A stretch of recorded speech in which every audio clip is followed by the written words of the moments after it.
Good morning, students. Welcome once again to your YouTube channel, online class. And in last video, we studied about verbs, parts of sentences, and in continuing verbs, we are going to study about the direct and indirect object. And also, we studied before the previous videos object and complement. Now this video, we are going to study about some more verbs, more kinds of verbs, and direct and indirect object. What is direct and what is indirect object? As we know, whenever we get two or more objects in the sentence, in that situation, we will say that here one should be direct object and one indirect object. अगर कोई भी वाक्य हम लिख रहे हैं उसमें एक से ज्यादा जो ऑब्जेक्ट आ रहे हैं तो उसमें एक डायरेक्ट और एक इनडायरेक्ट ऑब्जेक्ट होता है।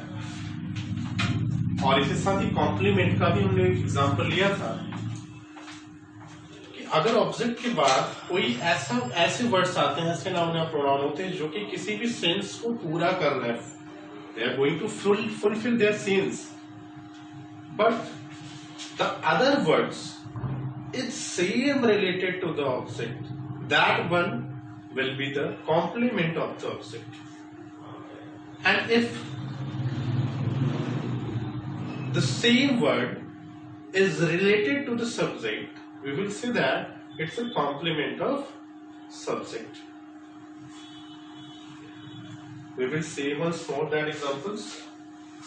जैसे he was a good boy. ये जो सेंटेंस है इसमें कॉम्प्लीमेंट का एग्जांपल भी दिया है आपको कि he और boy, यहाँ पे जो boy कौन है, यही है, यानी एक ही चीज है, एक ही सब्जेक्ट, उसका एक छोटा सा बोल सकते हो रिफ्लेक्शन है। तो इस तरह के जो वर्ड्स होते हैं उन्हें कॉम्प्लीमेंट बोलते हैं। अगर इनको हम ऑब्जेक्ट के रूप में और ऑब्जेक्ट का कॉम्प्लीमेंट देखें तो he is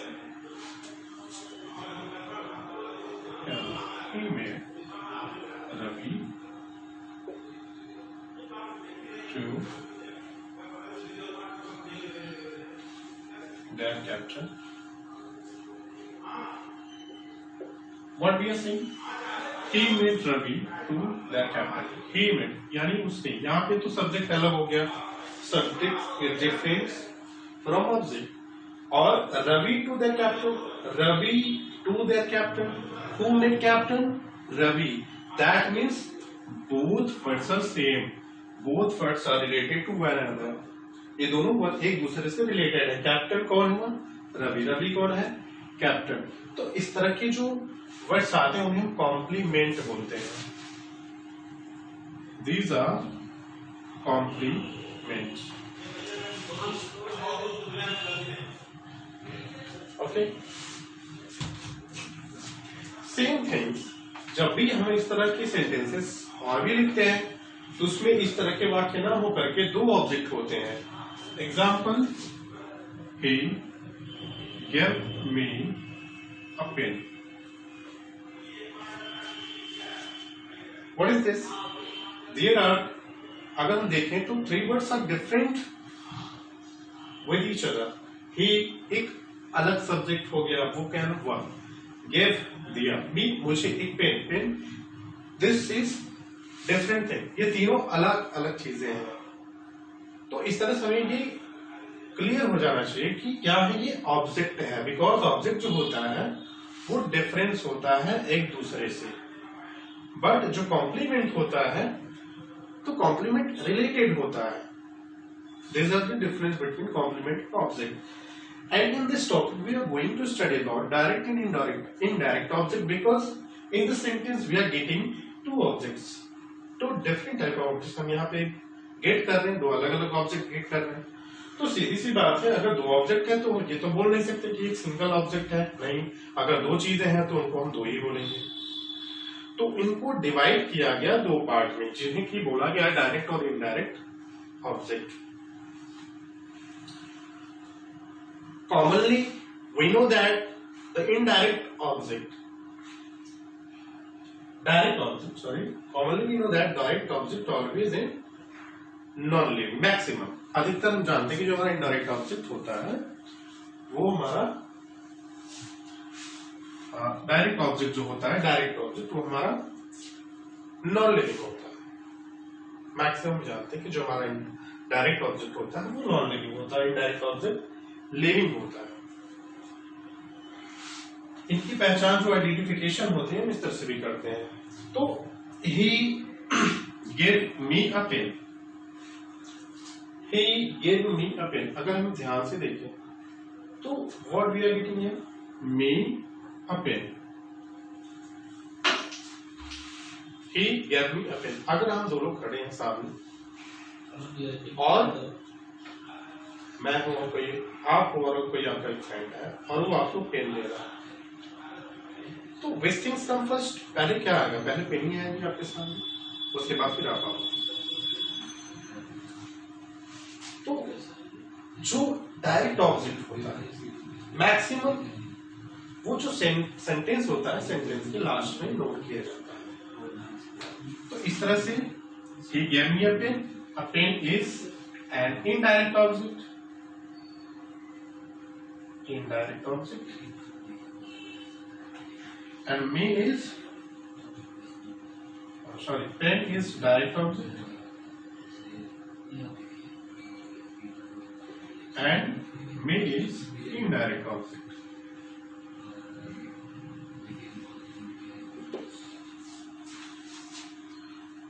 तो जो चीज किसी को दी जाती है, that things we give to someone, anything we give to someone, तो जो चीज दी जाती है that things are called direct object, और जो रिसीवर होता है receiver is called indirect object। और भी एग्जांपल्स देखते हैं।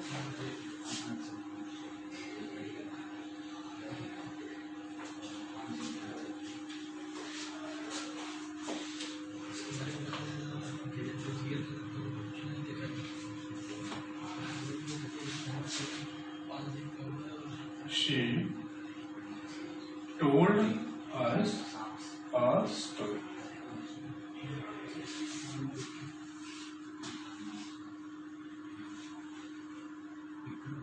Students, listen carefully. I'm telling you once again that difference between compliment, don't think that is a compliment, because we know that compliment क्या है? कॉम्प्लीमेंट जो होता है वो चाहे सब्जेक्ट हो या ऑब्जेक्ट हो वो उसका सेम वर्जन होता है। एक प्रकार से आप कह सकते हो कि रिफ्लेक्शन होता है। But what is object? Object जो होता है वो सब्जेक्ट से डिफरेंस होता है, या अगर वो ऑब्जेक्ट है तो ऑब्जेक्ट से भी ऑब्जेक्ट का डिफरेंस होगा। That types of words are called object. We are seeing that in this example. She told us a story.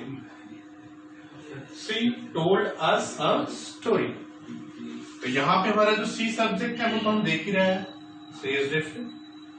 अब यहाँ पे जो ऑब्जेक्ट आया और स्टोरी आया, अस स्टोरी दोनों डिफरेंस है।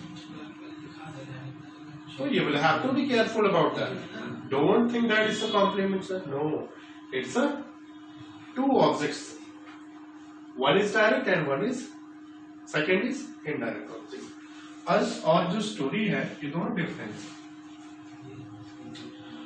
अब हम बैठे हैं, we said that someone is going to tell a story। तो जब कोई स्टोरी सुनाने जाएगा तो हम बैठे तो पहले जब हम बैठेंगे तो क्या करेगा? हमें स्टोरी सुनाएगा। जो वर्ड्स आएंगे तो पहले क्या आएगा? स्टोरी हमें सुननी। तो जो कुछ भी दिया जाता है वो क्या होता है? Direct object. जो कुछ भी किसी के लिए किया जाए, दिया जाए, और जो कुछ भी जो गेटर हो, रिसीवर होता है, जो रिसीव करता है वो इनडायरेक्ट ऑब्जेक्ट। तो here is Story is direct object and us is indirect object.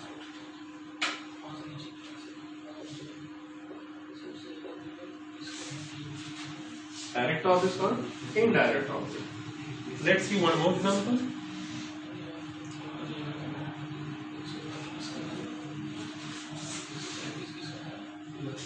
Mr. Sharma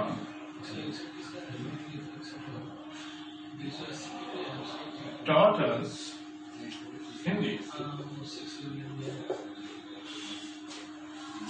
Same thing also applied here.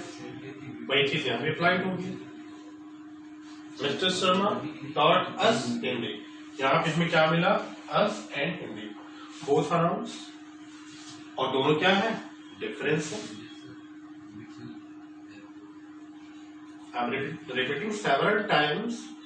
क्यों मैं रिपीट कर रहा हूँ? इसलिए कि ताकि आप लोग कंफ्यूज नहीं होना है. Because us and Hindi, complement and object, these are two different things. तो यहाँ कॉम्प्लीमेंट्स मैंने पहले बताया, कॉम्प्लीमेंट जो होता है उसका रिफ्लेक्शन हो, यानी समझिए कि वो एक ही होता है, चाहे वो सब्जेक्ट का हो चाहे ऑब्जेक्ट का हो, बट जो ऑब्जेक्ट होगा वो डिफरेंस होगा, एक दूसरे से अलग होगा. तो we are seeing that us and Hindi both are different between one and another. That's why we will say that it's a direct object and indirect object. So what is indirect object? Very easy. Direct object is Hindi.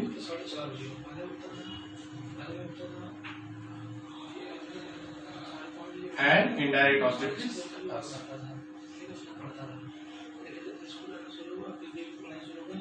Okay. तो ये हमारा direct और indirect object है. I hope you will get it properly. अब थोड़ा सा और move करते हैं और हम थोड़ा जानते हैं कि जो हमारी 12 काइंड्स ऑफ वर्ब्स हैं, 12 काइंड्स ऑफ वर्ब्स, उनको हम और किन नामों में जानते हैं. Basically that types of words in your modern English, जो कि आज ही इंग्लिश है, मैक्सिमम आप कॉम्पिटिटिव एग्जाम्स के लिए जाते हो, या फिर आपके बोर्ड एग्जाम्स आते हैं, या फिर और भी तरह के जो एग्जाम्स हैं उसमें आप देखते हो कि जो वर्ब्स हैं उनको किस तरह से रिप्रेजेंट किया जाता है, कैसे लिखा जाता है. Let's see.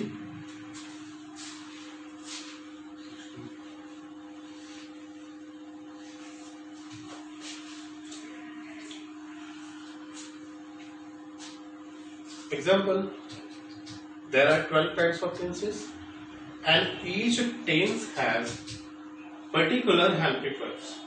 12 tenses होते हैं और सारे जो tenses हैं उन सबकी अपनी अलग अलग एक particular helping verbs होते हैं. We know that.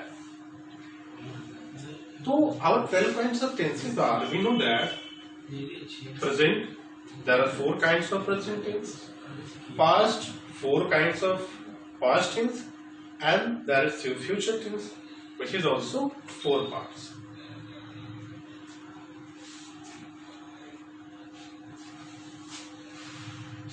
In present tense there are 4 parts. We get words do, does,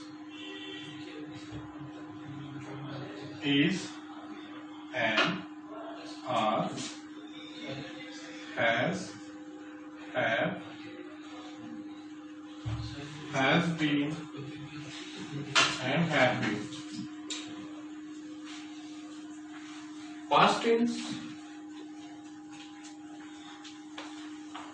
Past tense helping verbs are did, was, were, had, and had been. You know that about according to the sequence of the tense. Future, will, shall. Will be, shall be,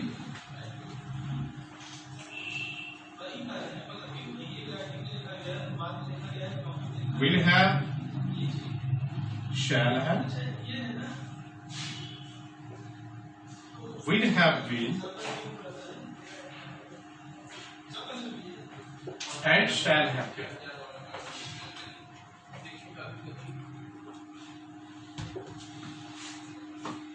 These are the 12 kinds, 3 kinds of things, and each type has 4 types, and the particular types helping verbs are. This one is present indefinite. You know that. आप ये जानते हैं, आपको पढ़ाया गया है, class 6 से चलता है क्लास 12 तक, और ये कंटिन्यू आपकी ग्रामर में है. ईच एंड एवरी क्लास, ये कॉमन सभी क्लासेस में 6 to 12.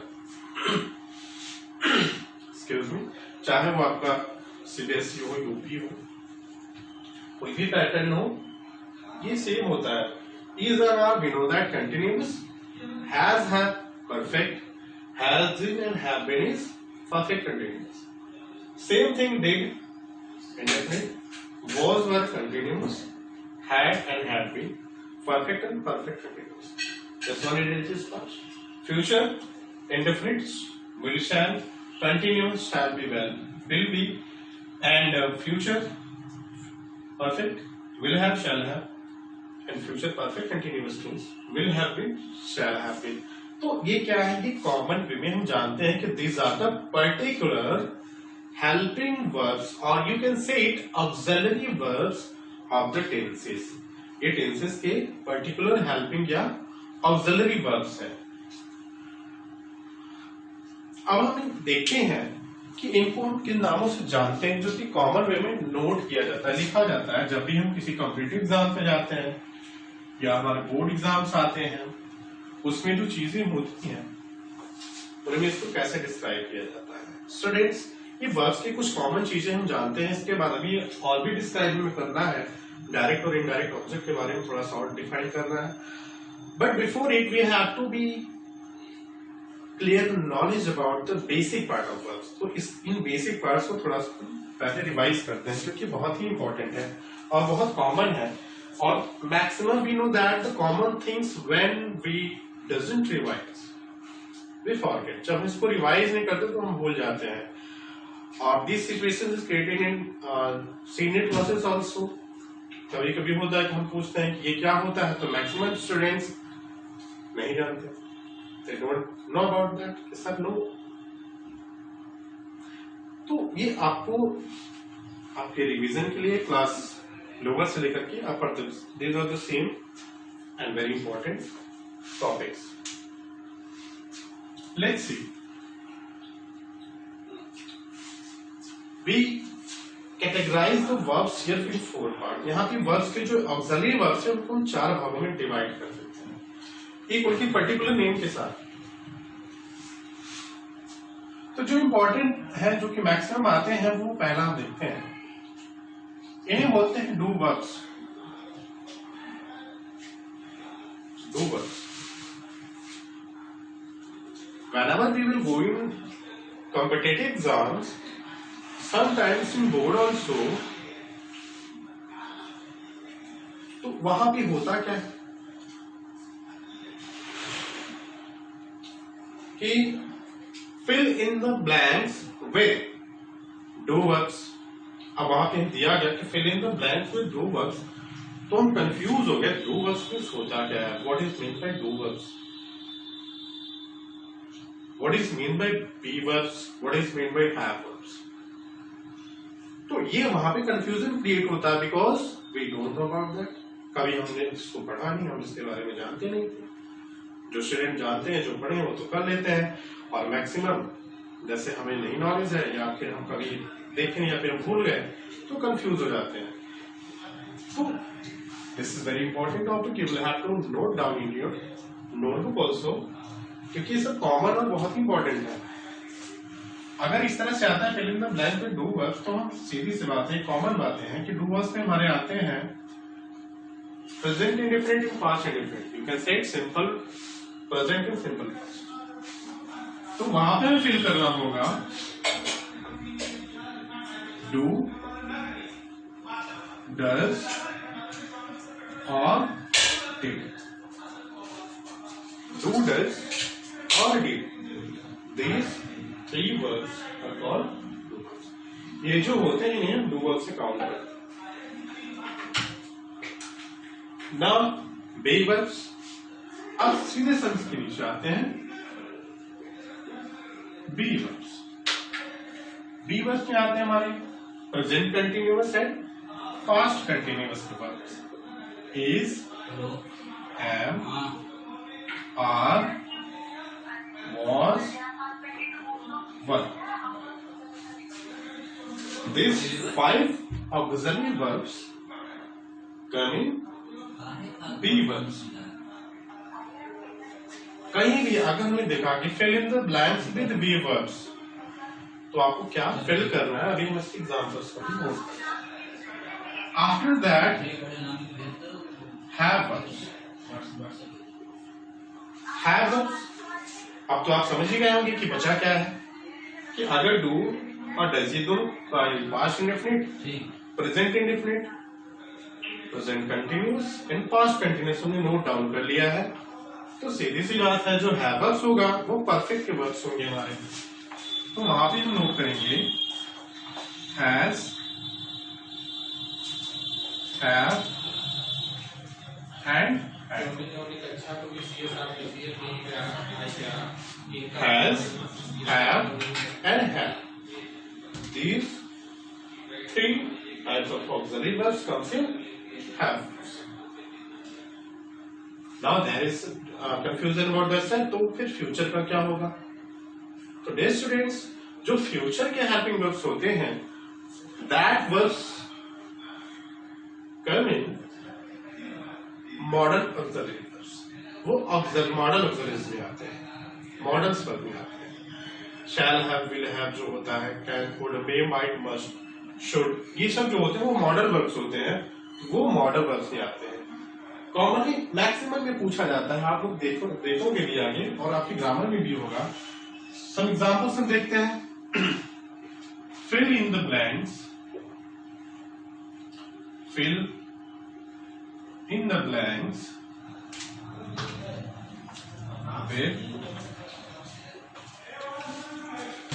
with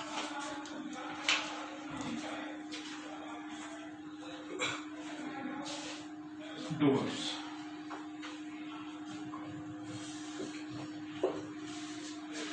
Fill in the blanks with do verbs. तो कैसे फिल करते हैं? Let's see.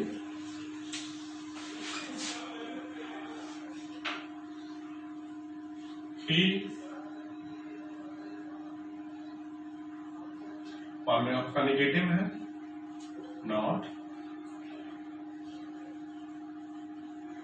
Play in the field.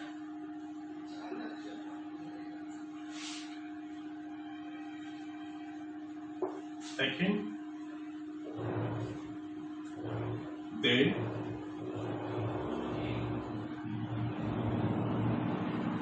यहां आपका ब्रैकेट में दिया है, तो समझिए.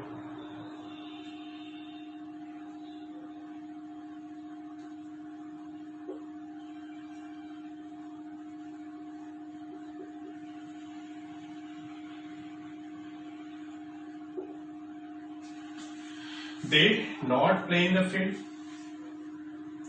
They not read book yesterday.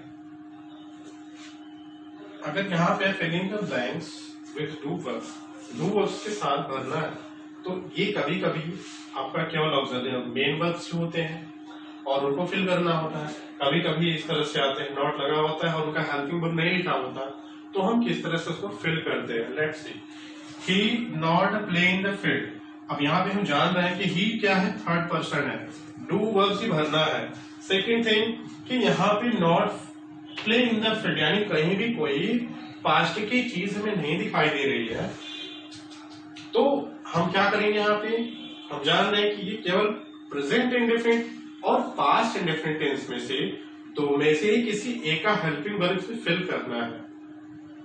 तो जब दो में एक ही का हेल्पिंग वर्ब फिल करना है, तो सीधी सी बात है, यहां क्या हो जाएगा?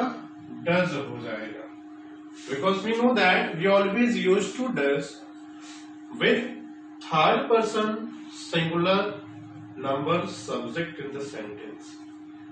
जब हम देखते हैं कि जो हमारा सब्जेक्ट है वो थर्ड पर्सन सिंगुलर नंबर है, according to the rules of present indefinite tense we know that we always use to does with it and they not read book yesterday. We are seeing that the yesterday word is indicate that कि this work happened in the past. ये जो work है, ये जो कार्य है वो past में हुआ है। तो obviously when we will have to be fill in the do verbs, तो डू वर्ब्स में दो ही आते हैं, आपका simple present and simple past. और यस्टरडे लिखा हुआ है, that means we will have to fill here did. Clear? Example of be verbs.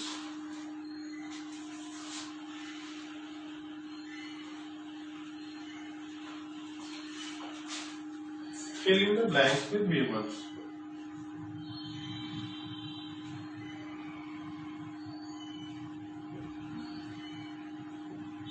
Fill in the blanks with be verbs. If this type of indication in instruction is going over there, then आपको तुरंत mind में replace करना है कि be verbs means present continuous and past continuous tenses. You will have to be fill the helping verb of present और past tense. कभी कभी इस तरह के भी सॉरी आते हैं आपके एग्जाम से किसी भी एग्जाम्स में, जैसे कि absent today, और second example absent yesterday.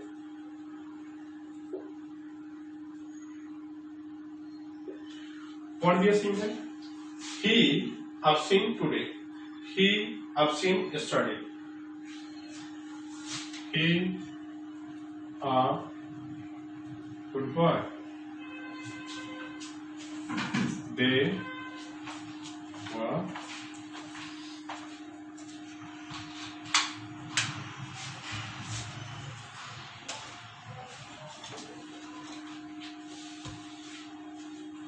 not there yesterday. Here are 4 sentences and we have to be identify which type of helping verb we will have to be fill here. So when we are saying that our instruction is indicating us fill in the blanks with be verbs, जो हमारा instruction है, जो हमारा वो be verbs से जो fill करने के लिए बता रहा है, तो हमें कंफ्यूज नहीं होना है। We will have to be used only with say present continuous and past continuous helping verbs. अब वहां पे हमें प्रेजेंट और पास्ट की पहचान कैसे करनी है, वो वहां पे कुछ न कुछ इंडिकेशन होता है। अगर वो पास्ट का इंडिकेशन होगा तो वहां पे कुछ होगा, और प्रेजेंट का होगा तो जैसे he absent today, तो what is the sign of that is the present tense, because we are seeing that here is today आज, तो अब यहाँ पे ही है, he means third person singular number, and we know that कि third person singular numbers के साथ हम हमेशा किसका यूज करते हैं, इज का यूज करते हैं, and always with plural numbers are, और जो एम हेल्पिंग वर्ब होता है, am is only use with I, am जो होता है वो सिर्फ आई के साथ यूज किया जाता है। Commonly we will fill here is, he is absent today. Second, he absent yesterday. ये past का है, and we know that there are 2 helping verbs in the past, was and were. तो with the singular number we use was, and all types of plural numbers we always use to were. Second, same here applied. Suppose करें यहाँ ही की जगह you होता, So what you will use here? So simple, are. You will have to use here are. You are a good boy. And they were not there yesterday. That means कहीं भी इस तरह की अगर आपके इंस्ट्रक्शंस आते हैं एग्जाम से करने के लिए, तो डू वर्ब्स, बी वर्ब्स और हैव वर्ब्स को किस तरह से फिल करना है ये हमें यहाँ इंडिकेट करता है, इस तरह से हमें करना है. Now the third point is have verbs.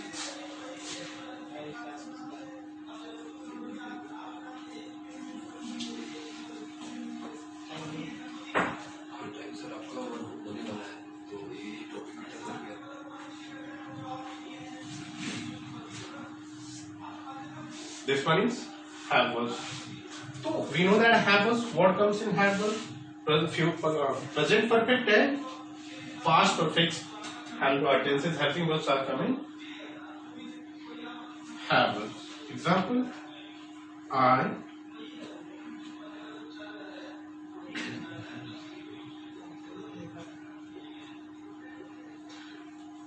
done this.